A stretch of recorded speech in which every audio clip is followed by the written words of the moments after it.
Hi hello నమస్తే welcome to మన 9 TV న్యూస్కు స్వాగతం. నేను మీ శంకర్ గౌడ్.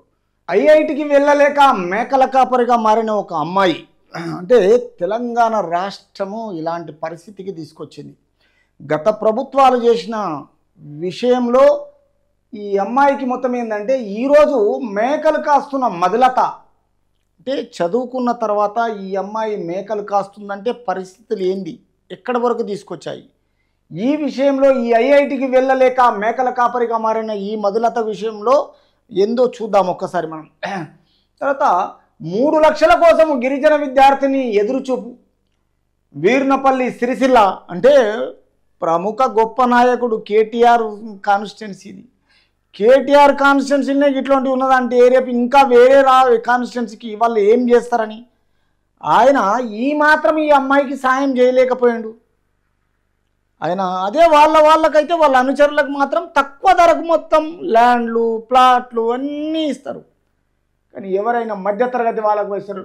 ఇంత మంచి చదువుకున్న అమ్మాయి ఫేస్ వాల్యూ చూస్తే ఈ సోదరుమనికి మేకలు కాస్తున్న మధులత, ఈ మధులతకు మొత్తము 3 లక్షల కోసం గిరిజన విద్యార్థిని ఎదురుచూపు.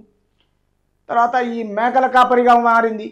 ఎక్కడేమే సిరిసిల్ల కాన్స్టిట్యున్సీ కేటీఆర్ కాన్స్టిట్యున్సీలో ఐఐటిలో చదవాలన్న ఆశ.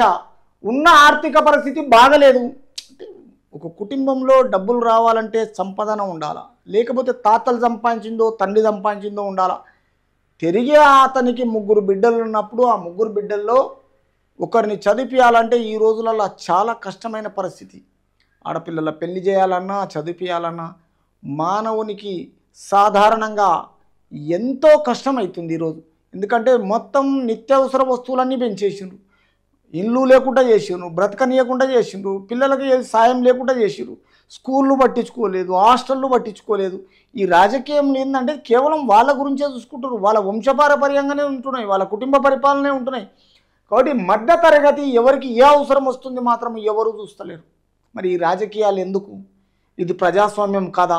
ఈ ప్రజాస్వామ్యంలో ప్రజలకు మేలు జరగకుంటే ఎందు గురించి, ఎవరి గురించి? అయితే ఆర్థిక పరిస్థితి బాగాలేదు. ఎంతో కష్టపడి జేఈఈ మెయిన్లో ప్రతిభ చాటి మంచి ర్యాంకు సాధించిన అని చెప్తుంది అమ్మాయి. తర్వాత కాలేజీ ఫీజు చెల్లించలేనని దుస్థితిలో మేకల కాపరిగా మారింది. డబ్బులు లేవు కాబట్టి ఆ ఫీజు కట్టలేని పరిస్థితిలో మేకల కాపరిగా చేరింది.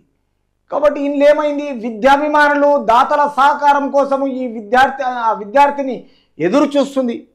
తెలంగాణ రాష్ట్రమంతా ఈ అమ్మాయికి కావాలని, పాపం ఇంతమంది చదువుకున్న అమ్మాయి మేకల కాపరిగా మారింది కాబట్టి మనం అందరము తెలంగాణ రాష్ట్రంలో మనిషికి ₹1 ₹2 వేసినా, ఒక ₹10 వేసినా ఆ అమ్మాయికి ఆమె ఫీజు ఖచ్చితంగా కట్టగలిగే శక్తిని ఇస్తుంది మనం.